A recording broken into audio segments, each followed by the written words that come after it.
No one is happier that Supergirl has failed than I am. And that is because no one has earned their failure more than the people that made Supergirl. They flew out the actors, pushed the marketing, put Supergirl in the Superman movie. They spent all of this money only for it to flop. Because you can spend as much money as you want, but no amount of makeup will make this piglet into a swan. Of course they would fail. What was the plan here? The new DC universe is already trying to crawl out of the grave, and instead of building something that people actually care about, they make this. They make Supergirl. Because the disease that's been eating Hollywood alive for years is on full, unfiltered display here. It's in the writing, it's in the direction, it's in the acting, it's in every facet of this movie. Every part of this movie feels infected by the same brain fungus that keeps killing franchises. And the funniest part about this is that their second movie in this universe is Supergirl. Who is the audience for this movie? Where are they? Are they under my desk? Hello? I just checked. Nobody invested in Supergirl is hiding under my desk. Maybe they're in the walls. Because regular people do not care about Supergirl. Even the average DC consumer has very little investment in her. You ask a normal person about Supergirl and they'll go, is that Superman's sister? Or is it his wife? And that's the first problem. This movie already had to do more work than a Superman movie. And instead of doing that, it gives you this weird, ugly, miserable space road trip, where half the movie feels like it was written by someone who actively hates the universe they were hired to write for. And this is where I need Hollywood to understand something. Variety is nice. Not every movie needs to be Batman walking in his stupid cape pretending therapy doesn't exist. You can take risks, but not every idea needs to be made. Some ideas need to be aborted. Up to a full term. I guess I'm pro-choice. Because this movie has no respect. Not for the characters, not for the mythology, not for the audience, not for the world it's supposed to be building. It has this little smug attitude where it keeps making fun of the universe it exists in. It makes fun of Superman. It makes fun of naming conventions. It makes fun of the suit. It makes fun of the entire world. The author constantly keeps pointing at the source material and says, isn't this stupid? And at some point you have to ask, why did they take the job of making this movie? If you think all of this is stupid, why are you here? Why are you writing Supergirl? There's a point where Supergirl looks at the suit and says, it's just a stupid suit, and that moment tells you everything. And as much as I hate it, this suit is not just a stupid suit. Not for this universe, not for these characters, not for this kind of story. That is the kind of thing that people actually came to see. And the movie treats it like trash because the writer wants you to know she's above it. Isn't this superhero stuff dumb? No, you're the dumb one because you're writing for it. Leave. Go write something else. Nobody kidnapped you and forced you to write about a stupid character in a suit. And this brings me to one of the biggest problems with the writing. This movie is full of authorial possession. It is when a character stops being a character and becomes a skin suit for the writer. The character isn't speaking anymore. The author has crawled inside of their mouth and started delivering the message directly to the audience. It has no purpose except grab you by the face and say, this is what our story is about. You're a dumb motherfucker. We do not trust you to understand our story. That is not set up. That is the author pointing at the story arc. Most of these characters do not talk like people. They say things because the script needs you to know what the movie's about.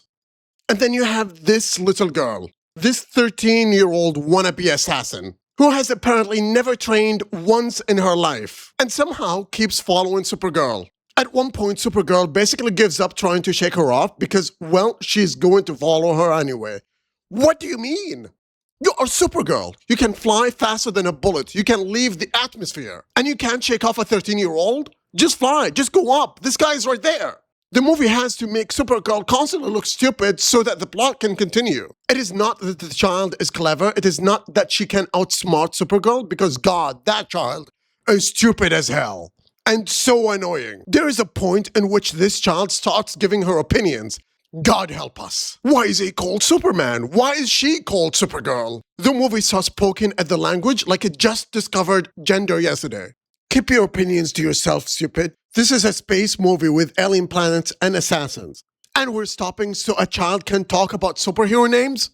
This is what I mean when I say the movie has no reverence. It does not want to build the world. It only wants to make comments about it.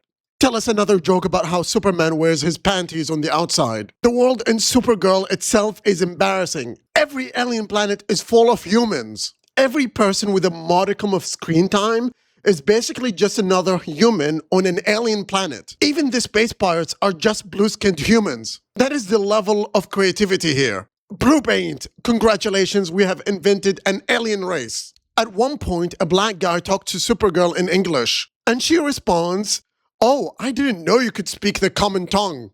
The common tongue of the universe is just English. Because apparently the British Empire had a space program. And then there's the villain, and this might be one of the biggest problems in the movie. He is from a planet destroyed by atomic bombs, and he is also part of this disgusting world where everyone apparently wants to assault 13-year-old girls. This is the cheapest kind of adult writing. They add sexual violence, slavery, and a miserable backstory, and they think the story now has weight. It doesn't. Women in this entire movie exist only to be threatened, sold, or hurt. Everywhere. The villain is not interesting. He is just a thug with slightly more screen time. There are already pirate women in this movie, stealing engines and leaving people to die in the vacuum of space. So what makes him special? Why do we need a movie about how bad he is? He is a side quest boss. And then there is the black couple who poisoned Supergirl. They are supposed to be sympathetic because they're black, but they literally sell girls. And the movie expects me to feel something for them because it happened to their daughter? No, absolutely not. They poison Supergirl so they can sell her. And then she opens the fridge and asks for milk. And she says she cannot find it. It is right in front of her. So the guy points at it. She is stupid because the movie needs her to be stupid. Because the plot demands it. And the action doesn't save it. The final showdown starts and the villains are so dumb it becomes impossible to take it seriously. They surround her like video game NPCs waiting for their turn, watching their friend getting smashed into the floor. They fight her one at a time. One guy goes in, he gets folded. The next guy goes in, he also gets folded, and everyone just waits. Then there is the chase scene. The little girl tries to assassinate the bad guy because of course she does. And because she's incompetent, Supergirl has to save her. And in saving this one girl, who put herself on a suicidal mission, every black person on the movie has to die. That is the kind of writing that drives me insane. The good guys become dumber than the bad guys. And good lord, is Supergirl just an idiot? Who hired this writer? We need to talk about her. How did she get the job? Because this is insane. She has only written 2 plays before this. One doesn't even have a Wikipedia page, so I'm not counting it. Now she gets 3 franchises? Supergirl, Wonder Woman, and Teen Titan. Meanwhile, there are writers 10 times more talented, a decade into the grind and still waiting for a real shot. Watching someone who has done nothing get handed the keys to an entire universe. This is a universe that built its own coffin. This is the result of the same thinking that keeps poisoning these franchises. The same smugness, the same lack of respect, the same belief that the brand itself will carry the movie. The same entitlement to success. And this is why I think it's great that this movie is failing. I am happy. Fuck Supergirl. No one had asked for it. No one begged for a Supergirl movie. You cannot build a universe out of contempt. You cannot build a franchise by laughing at the thing that people came to see. You cannot keep handing audiences this hollow, ugly shit and then act shocked when they do not line up to see the movie. No one has earned their failure more than the people that made Supergirl. And if this is the future of DC, then maybe the future deserves to die before it starts. Hey, I'm Joe Hara. I have opinions, I play games, and I stream on Twitch. I would love to see you there. Thank you for watching.